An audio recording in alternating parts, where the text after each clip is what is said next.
Chess YouTube, welcome back. In today's video, we are looking at day number 2 of the 2025 Freestyle Chess Grand Slam Finals, featuring players like Magnus Carlsen, Hikaru Nakamura, Vincent Keymer, Fabiano Caruana, Arjun Erigaisi, and many, many more. Now, of course, the big game of today is the finals match played between Magnus and Hikaru, the number 1 and number 2 rated players in the world, respectively. Now, of course, Magnus, he won the first game in day number 1 of the match, and it is day number 2, and here Hikaru, playing as white in freestyle chess, he has to win this game at all costs to send the match to a tiebreak scenario. If he loses or if he draws, Magnus will be the champion. So here, freestyle chess, all of the pieces on the first rank, of course, are being shuffled, I guess, as are the pawns, but they're all the same. Now, what is the big feature of this position? Well, the bishops on h1 and h8 are slicing down this diagonal. That is very important, and if either side goes b3, b4,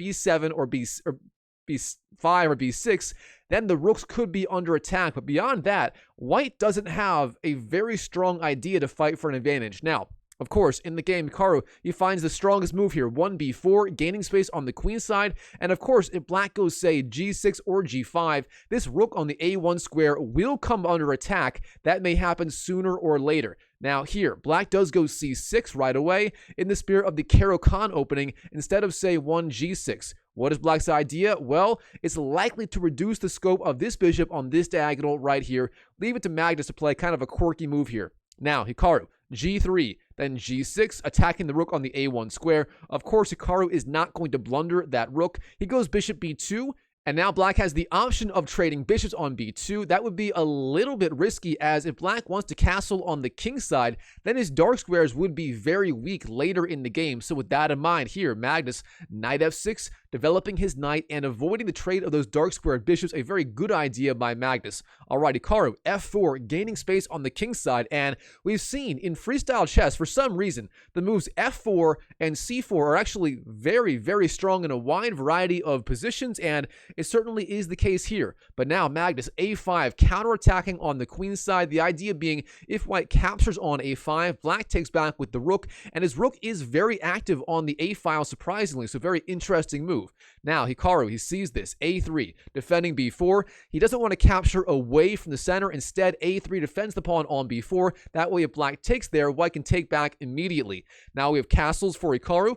Castles in freestyle chess, of course, you always slide your king over to this square if it's castling king side, or this square for queen side, and the rook does swing past on the other side. So here, the rook stays right where it is, and the king slides over. Now here, knight f3 for Hikaru, d5, and then knight to f2, finding kind of an interesting placement for that knight. Now here, Magnus, knight g4, a solid move, especially considering all he needs in this game is a draw. And as more and more pieces come off the board, either these bishops right here or even these knights, it will be a little bit harder for Hikaru to find a way to play for a win here. So let's see what happens. Bishop takes, king takes, the dark squared bishops flying off the board. Then we have knight d3 and then f6.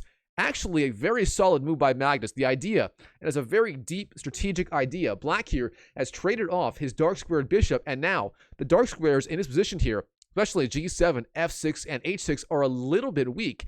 Therefore, black here is going to get his pawns on dark squares, starting with f6, and then later going e5, gaining space. And Magnus Carlsen, his hope is that these dark square pawns will cover some of these dark squares that the bishop cannot cover anymore. So, very deep idea by Magnus. All right. Castles, and then knight to f7, queen b2, trying to put pressure on this diagonal with the king and the queen, and of course pressuring these weak dark squares. And black goes knight d6, developing his knight and potentially getting ready to jump into the e4 square with the knight, a very solid idea. Now, Hikaru, e3, gaining space, knight to h6, this knight retreats back to the 6th rank, a decent idea. And now knight to f2. White's knight dropping back and pressuring g4 now. And now here we have a little bit of a dance with the knights. Knight g4, knight d3, knight h6. And here, of course, Hikaru, he is playing for a win. If he drops back knight f2, that would lead to a draw effectively on the spot after knight f2, knight g4, knight d3, knight h6. That would be a threefold draw by repetition. Therefore, here, Hikaru, he has to avoid that, and instead he goes bishop g2. Just playing a quiet developing move and avoiding the threefold draw. All right, now, Knight hf7 for Magnus, and knight d4. The knight jumps up and potentially eyes the very weak e6 square. Of course, that right now is being covered by the bishop, but that could be a big factor later in the game. Now Magnus, knight c4, jumping up and pressuring the queen, and of course also the pawn on the d2 square. Therefore here, white essentially has to go queen to c1 or queen c3 to defend the pawn on d2, and that is a little bit awkward for white. All right, white goes queen c3, jumping up with the queen, and here black takes on b4, a takes, then trades on a1, rook takes, and then rook takes, and finally Magnus does play his key idea that he's been setting up for so long here. He plays the move e5, gaining space in the center, and of course trying to get all of these pawns on dark squares, covering those dark square weaknesses. Now here Hikaru, he trades on e5, f takes, knight b3, the knight drops back, then queen d6, centralizing the queen. Then we have knight to a5, the knight jumps up, then knight takes, b takes, and king to g8, sliding his king off this diagonal. A very wise move, as sooner or later that could be a problem. For example, right here, as just one idea, white is technically threatening knight to f4. Now it's not a particularly strong move yet. However, the idea would be this pawn on e5 would be pinned to the king, and therefore you would not be able to capture the knight. So to avoid any sort of shenanigans by Hikaru, Magnus, king g8, very, very solid move. Now Hikaru, in this position, he's got to find some way to play for a win. I mean, if he just develops, rook f1, black is going to be just fine. He can go e4, and black's going to have this ultra solid game. Therefore, Hikaru, he finds a rather interesting way to try and make something of this game, and it does happen to be the strongest move as well. He plays the move e4, gaining space in the center. Now, what is the idea? Black takes the pawn, white takes back, and then black swoops in with the bishop h3, trying to cut off the f1 square. Now, obviously, rook f1 ideas are not possible, but beyond that, black may be threatening ideas like knight h6, then knight g4, and maybe even swooping over the queen. And from there, black is going to have all of these pieces kind of lining up on these squares here, the queen and the rook and so on, the knight infiltrating. I mean, black's going to have a lot of ideas if that does happen. Now here, Hikaru, the most obvious idea might be knight to f2, trying to chase back that bishop, but then black can go knight g5, the idea being, for example, knight f2, knight g5, and if white takes, black will recapture with the knight, and that knight is going to be super annoying for white on the h3 square. So instead of that, he actually goes bishop to h1, retreating his bishop, kind of a weird idea here. All right, Magnus, queen to f6, continuing his idea, and of course, Magnus, his goal here, bring the knight to either g5 or to g4, and just line up as much pressure as possible on this open f-file. Now, white, knight f2, and sure enough, knight g5 for Magnus. Now, of course, if white takes here, that would be a massive blunder, as after knight takes h3, you hit the king, you force the king to go to g2, and from there, black is going to have a huge attack on the white king. Instead, back here, white does play the move queen to e3, sliding his queen over. Now we have e4, gaining space in the center, rook to e1, sliding the rook over, queen to f5, and then we have bishop takes, and then knight takes h3. An interesting idea, the point being, from Hikaru, if black takes that knight on h3, of course, this knight will be hanging and white will be up a pawn. And if we do that, if Magnus falls for that trap, then white actually would have pretty decent winning chances in the endgame. As you can see with the eval bar skyrocketing, that would be excellent for Hikaru. But of course, Magnus, he is not going to allow that. Instead, what he does right here is the move knight takes d2. What's the idea? Now, if white takes this knight, black takes back, and then both sides have 1, 2, 3, 4 pawns remaining. So Magnus finding a very simple tactical shot to win back that missing pawn and potentially equalize here. All right, now Hikaru, does he want to trade on d2? That is one idea, but instead of that, he keeps the knights on the board, knight to f4, a very logical idea. As the knights come off, the game does simplify a little bit, and Hikaru, he needs the game to be as complicated as possible to have winning chances here. But Magnus, as usual, finds a very strong but not easy to find move. He plays the move g5. Now, this move right here is very, very double-edged. Obviously, Magnus is opening up his king a little bit. However, he calculated it all out. White takes the knight. then black takes the knight. And if white takes back, black takes with the queen, and all of a sudden the queens are virtually coming off the board, and black is going to be A-okay, and that is what happens. So queen takes D2, G takes F4, queen takes, G takes, and rook takes. And here in this position, it is effectively a dead even endgame. Both sides have 3 pawns. As they say, all rook endgames are drawn. And here Hikaru, he does his best to pressure white, but Magnus, of course, is just too solid in the endgame. Hikaru does his best fighting on, but in the end, after trading 1 pair of pawns in this position, Hikaru Nakamura, he simply offers the draw to Magnus. Both sides have made time controls. It's move 41. Hikaru knows there is just no way to win this position. Even if, Magnus didn't have this pawn, even if Magnus didn't have 2 pawns, it still might not be won. And therefore here, in this dead drawn position, Hikaru, he offers the draw, Magnus accepts, and Magnus is the Freestyle Chess Grand Slam winner. He wins the entire tournament and the finals. Very, very impressive stuff. But before you go, let's dive into the game between Fabiano Caruana and Vincent Keymer. This one was very, very impressive as well. So same starting position, and this one was played for 3rd and 4th place. Let's see. I believe Fabiano Caruana won the first game. Let me confirm that. Yes, Fabiano won in day number 1 of the finals. Therefore, here, Vincent Keymer, if he wants to win 3rd place, and there's a very big cash prize for 3rd place versus 4th place, if he wants to win that cash prize, he has to win here as black at all costs. And of course, again, freestyle chess, the pieces are shuffled. It's the exact same position as in the other game, Magnus versus Hikaru. And again here, Fabiano, 1b4 is the opening. I guess both players researched this with the engine before the game started, and they all agreed 1b4 is the way to go. Now here, of course, Vincent Keymer, a very creative player, he has the option of going, say, g6 or whatever else, c6, as Magnus did in his game. But here, Vincent goes for a completely different idea, d5. A slightly dubious move, and I think Vincent knows that. I think he's trying to get a somewhat unique position, and one of the problems with this move, this pawn will be attacked by the bishop sooner or later at some point. All right, now here, Fabiano, bishop b2. The point being, he's stopping any sort of g6 move here, as now if black goes g6, that of course would lose the bishop on the spot, but going g6 here is one of black's key ideas, so very wise idea by Fabiano. Now we have knight f6, f4. Again, this f4 move coming back again and again in freestyle chess. And then g6, g3, and knight to e6. Now white goes knight f3, and here black does castle. So far, so good for both sides. Now knight to e3. And in this position, Vincent makes maybe his second slightly dubious move of the game. According to the engine, the best moves here for black are going to be c6, bolstering d5. That makes a lot of sense. This knight here on e3 is attacking that pawn, as is the bishop on h1 via the x-ray attack. And beyond that, a5, as Magnus did in his game against Hikaru, was also quite strong. Instead, rook d8 was played, and the problem with this move, Fabiano finds it immediately. It's simply the space that was left behind. The rook on f8 guarded the f-file a little bit if white was to go f5. But now, with the rook on the d8 square, here white can go f5 immediately, initiating aggressive ideas on the king side, and that's what happens.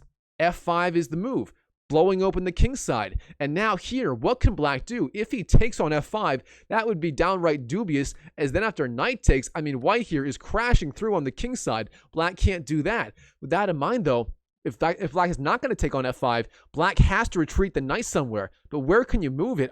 All of these squares are being covered. Therefore, the only good squares are f8 and g7, and neither of those are very attractive as black. Now, in the game, knight g7 was played, but it turns out knight f8, believe it or not, is a little bit stronger. Now, g7 makes sense. You are pressuring f5, but here, white goes g4, bolstering that pawn and maintaining the space advantage at all costs. Now, here, black, of course, can try to take on f5 and capture there, but white would have a ton of aggressive ideas. Maybe rook g1 could be coming again, pressuring the king on the newly open g-file. That is not what you want as black. And of course, white could castle queenside later in the game if he wanted to. Now, instead of that, here Vincent did go c6, trying to bolster his center here, but this move is also a little bit dubious, and try to find the problem with this move, I mean, chess is all about punishing your opponent's mistakes. It's what I tell my students all the time in my online chess community / coaching program. You always want to punish the opponent. Whatever they do, punish, punish, punish. And here, Fabiano, bishop to e5 is the move, punishing c6, as now this diagonal is open and the queen is under attack and borderline trapped. And what can black do to block the attack? It turns out the only way to save the queen is to give up the rook, and that is not something you want to do right here. I mean, Fabiano pulling away with this game. And by the way, guys, if you're enjoying this video, go and smash that like button and comment down below what you think so far. And also, if you're interested in getting coached by me directly, Dr. Mike Chess, a reasonably strong amateur player, go to the link in the description of this video. You'll be sent to my free community where I offer free coaching, a growing free course, free access to me, and so on. And I will be launching a very exclusive coaching program in the very near future, maybe this month. If you're interested in any of that, go to the link down below, join my community, and I'll fill you in on everything and get you fully onboarded. Now here, of course, black just went rook d6, pinning the rook to the queen, as that is the only way to save the queen on the b8 square.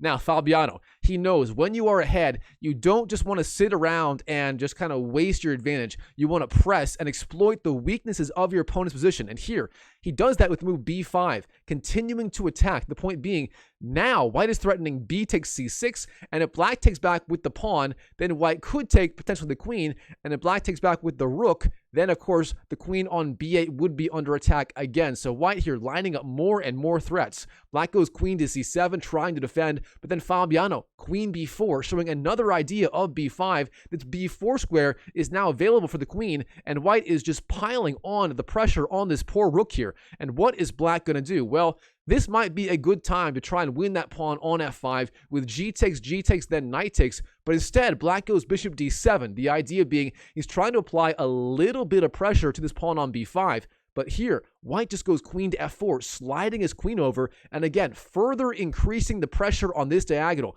You can really see Fabiano here. When he's ahead, he just clamps down and just completely dominates the game. Very good stuff. All right, black, knight to e4, jumping in, trying to make something happen. Now white, b takes, then f takes g6, trading pawns there. Of course, there may have been some stronger ideas like perhaps knight g5, piling up pressure on f7, but f takes also a perfectly fine idea. Now we have h takes, and then knight d4, jumping up with the knight. Now here, of course, with this knight gone, white is threatening queen takes f7. Therefore, black has to defend here. Rook to f8 played in the game. Now we have bishop takes, d takes, and then knight to c4, pressuring that poor rook on d6. And what is black going to do here? Black simply goes rook takes d4, trying to make something happen here. But the problem with this move, rook takes d4, of course, the rook is currently pinned to the queen. And that means with rook takes d4, black is literally giving up the queen to try and make something happen. I'm not so sure about this. Bishop takes, knight e6, pressuring the queen and the bishop. But here, white just goes queen g3, dropping back and maintaining the defense of the bishop on c7. A perfectly fine move. Now we have knight takes and then knight to e3. The knight drops back, and white is doing just fine. Of course, the idea was if white takes on c7, then black would take the knight on c4. So instead of that, now, don't get me wrong, that would be perfectly fine for white as well. Instead, knight to e3 played in the game, retreating the knight. Now black goes knight d5, jumping up. White goes c3, both attacking this rook and also blockading this diagonal. A very important idea by Fabiano. Now we have rook to a4, h3, bishop e6, castles, rook d8, and finally here, Fabiano, a key idea, knight to f5, jumping up with the knight, pressuring all kinds of ideas like the e7 square, h6 square, and so on. And of course, the key idea here, if black takes the knight, white is going to recapture with check with the attack on the bishop as well. Therefore, that would be excellent for white. So instead here, what can black do? Well, in the game, he just slides over his king. King to f8, a perfectly fine move. Now we have knight d4. The knight drops back and pressures that bishop on e6. Black takes on d4. White takes back. Black takes, and then we have the move rook a to c1, sliding over the rook and pressuring the c6 square. Now we have rook takes d2, trading off that pawn on d2. rook takes c6, king to g8, and then finally here, Fabiano finds a beautiful way to continue the attack. He's up the queen, he's up material, but he does not slow down here. No, in this position, he gives up the rook for the bishop. Rook takes e6, a brilliant move, trading off the rook, but in the process, permanently damaging black's pawn structure. Now, look at black's pawns here. 3 pawns like this versus the 1 pawn right here. This is just downright ugly for black. All right, queen to e5. The queen infiltrates. Rook to f8. Queen takes e6. That is part of the idea. King g7. And in this position, Fabiano, he is so dominant. He can trade 1 pair of rooks and win the endgame. But instead of that, in this position, all he does is he just goes for a draw by repetition. Queen e5, king g8, queen e6, king g7, queen e5, king g8. And in this position, both sides simply agree to a draw on the spot. And Fabiano, here's why he did this. He already won in day number 1. All he has to do here is just draw the game, and he will be the 3rd place winner in this tournament. So that's all he wanted. It's all he got. Fabiano is your 3rd place winner, wins the big 3rd place cash prize. Congratulations to Fabiano and Vincent Keymer. Now, heading into our next game, this one is featuring Arjun Erigaisi and Maxime Vachier-Lagrave. I believe they're playing for 5th and 6th place. So, exact same position here in the game as usual. White does open 1b4. And here, Maxime Vachier-Lagrave, he goes for a completely different idea in this opening. He goes c6, g3, d5. We've seen this kind of idea before by Magnus versus Hikaru in game number 1. But here, after bishop b2, black goes for the move queen to d6. This is super unusual. Normally, you do not want to bring your queen out this early in the game, but black has an idea. He's pressuring b4. White's going to have to do something to defend. In the game, white does not go a3. Instead, b5 is the move, gaining space. The point being, if black takes, then white does have some pressure on this pawn here. So a very committal idea by Arjun. But Arjun, of course, this guy is an absolute madman at the chessboard. So what else do you expect? And here, Maxime, he doesn't take the pawn. Instead, he plays solid and goes e5. A very kind of weird move here. All right, Arjun, a4. Then we have knight e7, and then we have b takes c6, and then b takes c6. Now, if you study Maxime Vachier-Lagrave's games, you know he's one of the biggest Grunfeld opening experts in the world as black. In fact, he might be the only top 50 player who actually plays that as their main defense against 1d4, funnily enough. And here, it's almost a reversed Grunfeld pawn structure for black. Very interesting. All right, here. White, bishop a3, pressuring the queen on d6. A creative idea. Queen c7, c4. As in the Grunfeld, white has to pressure that pawn on d5 here. And then here, black has 2 ways to attack the white queen. Bishop f5 and rook b8. And at first glance, both of these moves look quite strong. But it turns out the move rook b8 is just a little bit stronger here, pressuring that queen on the b1 square.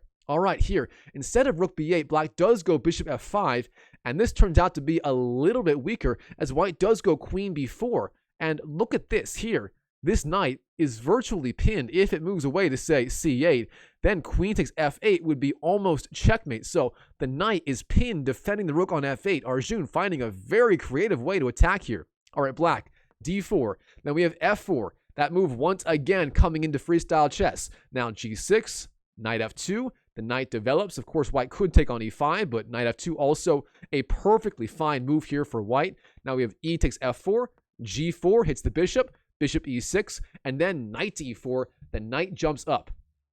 Now here, black, rook to b8, pressures the queen on the b4 square. And now we have queen to c5. The queen marches up. Now, it turns out this move right here is a little bit weak. Instead, queen to d6, offering the queen trade would have been a better idea here. But instead, queen c5 played in the game right here. Queen to c5. And now black goes knight b7, chasing away the queen right away. Now, here, this move, it does give up this pawn on the a7 square, but if white takes it and then black goes knight to c8, that queen is in a little bit of trouble. It can go to, say, a6, but overall, that queen will be, chased around for quite a bit. Now, that is what happens at first. White takes the pawn, but here, instead of knight c8, Maxime Vachier-Lagrave, the Frenchman, he just castles his king, short castles, and this turns out to be a very dubious idea. Here, Arjun, bishop d6, a very simple tactical shot. If black takes the bishop with the knight, then you lose the queen. So what can Maxime do? He goes rook to a8, pressuring the queen. Now we have bishop takes, and then rook takes f4. So overall, white got the slightly better of the trade, and now we do have an endgame where white is maybe a little bit better in the endgame, as he does have that outside pass pawn on the a4 square, which could be a very important asset as this game progresses. All right, from here, rook c8 is the move, pressuring the bishop. Bishop b6 drops back and hits the rook on the a7 square. I quite like that move here. Now we have rook to a6, rook b1 defends the bishop. Bishop takes c4, and then knight f6, jumping in with the knight and pressuring the king on g8 immediately. Now we have bishop takes the knight, rook takes the bishop, and then d3. A very strong idea by Maxime, and this move right here reminds me of a move that Hans Niemann played against Magnus Carlsen in the Sinquefield Cup in their famous cheating scandal game, where Hans Niemann, I believe, went for a move just like this. It might have been the move e3, clamping down on the white king in the endgame. And the idea is, if white takes on d3, black takes back, and black has a very active bishop pressuring the rook. And if white goes, say, e3, then this pawn will be a permanent thorn in white's edge, just clamping down on the movement of the king. So very cool idea. Now rook f4, the rook drops back. Bishop d5, offering the bishop trade on h1 or d5.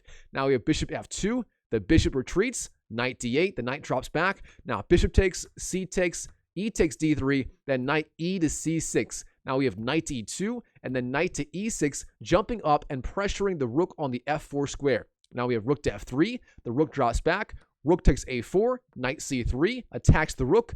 Rook takes g4, wins that free pawn, and then knight takes d5. Now we have king g7, bishop g3, rook d4, pressuring these pawns here, as well as the knight on the d5 square.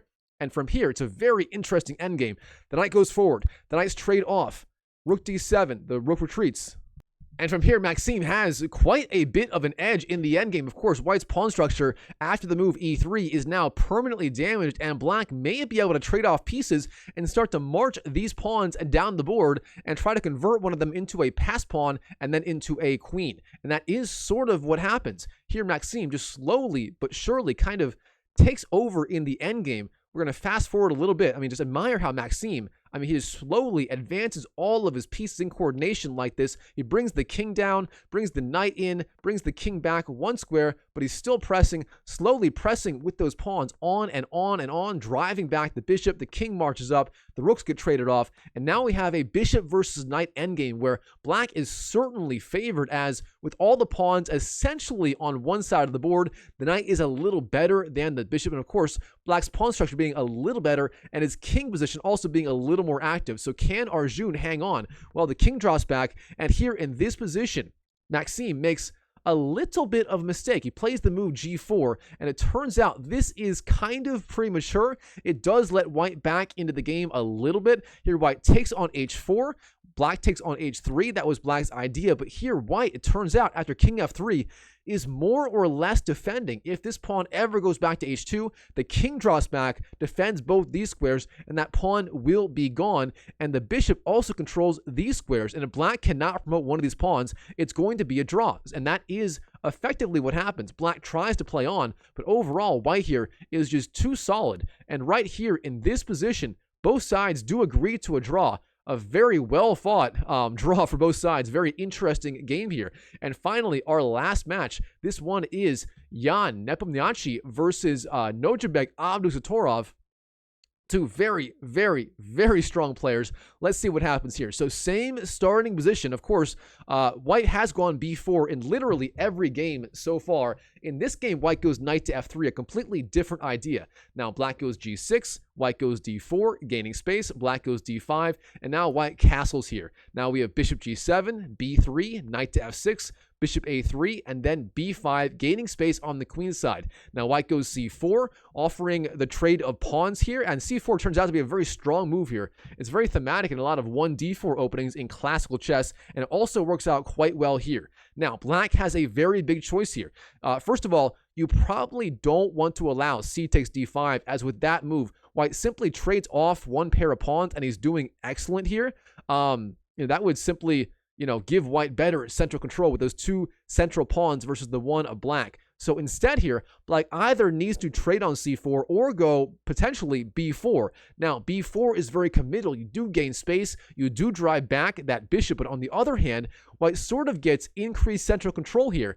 But that is what black does in the game. So b4 played in the game, a very committal move by Nojabek here. Jan, bishop b2, drops back the bishop, and then c6. All right, now, Jan, knight to e3, developing his knight. Black goes castles. Then we have a3, pressuring the pawn on the b5 or b4 square. Sorry.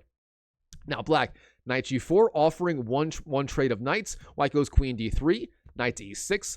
And now the knights are traded. Knight takes g4, and then knight to f4. Of course, this being the tactical justification, black opens up the discovered attack on the knight here, and this knight is defended. Therefore, black is winning back one knight. Queen d1, bishop takes g4, e3, and then knight to h5 is the move for black. Now we have h3, and this right here is a very important position for black. Of course, black cannot go to h5 with the bishop. That would not be a legal move. And even if the knight wasn't there, that would not be a good idea, as g4 would trap the bishop, a very common idea.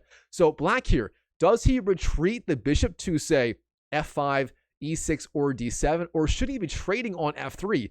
Well, it turns out trading on f3 is the only good move here. Yes, you do give up those two bishops, those two Bs, but overall, black has a very solid game. Now, instead, he goes back to e6, and this move is a little bit problematic here. Jan, g4 is the move, driving back that knight. We have knight f6, then knight e5, jumping up and pressuring c6. Here, Jan finding a very strong way to continue, and white does have a pretty sizable advantage here. We have b takes, bishop takes, queen b7, queen c2, then h5, trying to get counterplay on the king side. I like the idea. Bishop f3, h takes, and then rook f to b8, sliding over with the rook. Now, rook f to c1, the rook slides over as well. Knight to h7, the knight drops back. Then c takes, and queen to c7. The queen flies in and infiltrates on the queen side here. Now we have knight g5, bishop d1, bishop to the f8 square. Then we have queen takes b7, rook takes, and knight to d3. The knight drops back like this. Then we have bishop c8. The bishop drops back to the c8 square. Rook c2, rook b6, rook c to c1, knight e4. And both sides kind of play some waiting moves for a while. This game reminds me of certain lines in the closed Catalan where the c-file is open and both sides kind of shuffle around for a while. So that is what we see. f3, bishop h6, knight f4, bishop takes, e takes, knight d6, rook c7, rook b7, and here it turns out dropping back rook c2 is the strongest move here. The tactical justification is if black takes on b3, then white captures on c8 with a discovered attack on the rook on b3. Now, instead of that here, white plays a very committal move. Bishop takes d6, and this move here by Jan is a little bit weak, giving up his two Bs. Yes, he does damage the black pawn structure, but after this, black is doing relatively fine, as white has a very hard time making a pass pawn with his double pawns on the king side. All right, e takes, rook c6, dropping back. Rook b4, rook to a4, offering the rook trade, bishop d7. Then we have rook takes b4 and bishop takes c6. Then bishop e2, king f8, bishop to a6, king e7, king f2, king d8, g5, locking down the king side. Then king to c7, f5, offering the trade of pawns, g takes, king g3, rook h8, king f4, trying to win this pawn on the f5 square. And it's a very interesting endgame here. Of course, white is attacking on the king side, and black may be pressuring on the queen side in the very near future. Rook h3, bishop b5, a5, pressuring the rook. Bishop takes, a takes, bishop takes d5, king d7, bishop takes f7, king to e7. Now, bishop g8, rook h8, bishop d5, rook h4, hits the king. King takes f5, then rook takes d4, wins that pawn on the d4 square. Now, bishop e6, king to f8, g6, king g7, bishop f7, defending the pawn on g6. Then rook d3, sliding down, king to e4, rook c3, f4, king f6, f5, and rook to g3. Now, this move right here, rook g3, might be a little bit weak. The idea being the rook isn't doing a whole lot on the g file. It may be better to pressure some other pawns elsewhere. Now here, bishop e6, and both sides kind of continue for a while here, shuffling around, shuffling their pieces up until this point right here. Here, the right move for black is going to be rook d1, the idea being you support the pawn advancing to the d5 square where you're trying to promote that pawn. Instead, rook g1 played in the game. This is a lot weaker, And here, Jan kind of finds a way to just pull away. King c6, the idea being he wants to march this pawn down the board ASAP. King e5, b4, d5, b5, d4, b6, king f6, bishop c4, rook c1, king d5, and it's very hard to stop this pawn. And also here, Nojabek is in massive time trouble. Rook to b1, king to c5, king g7, and in this position, Nojabek, he simply resigns to Jan as Nojabek is down to 30 seconds left on the clock. He does not have enough time to save this game, and he simply resigns. Wow, what a game between Jan and Nojabek, and really what a grand finals overall. Of course, the big game of today was Magnus versus Hikaru. Magnus, as usual, winning the whole shebang. I mean, what else can you expect? But anyways, very impressive stuff. All right, Chess YouTube, hope you enjoyed this video. If you did, smash that like button, comment down below what you thought of this game, and beyond that, if you want to learn directly from me, Dr. Mike Chess, I'm rated about 2,000 online on chess.com and leadchess.org. I'm a self-taught amateur player. I would love to help you reach the 2,000 ELO level just like me in online chess. If you want to learn from me, the link in the description below will take you to my free online community, and I am launching a private, exclusive one-on-one coaching program in the very near future, featuring one-on-one coaching and group coaching and a growing course. If you want to be a part of that and learn directly from me, just join my free community, and I will send you a welcome message and just ask me about the coaching program. I will be launching it very, very soon in the very near future. But until then, hope you enjoyed the video. Smash that like button, comment down below, and I'll see you in the next video. And by the way, I sincerely wish you the best of luck on your chess improvement journey. Chess is a fascinating game, and you know, I really do hope you reach all your goals in 2025 and beyond. So best of luck to you, and I'll see you in the next video.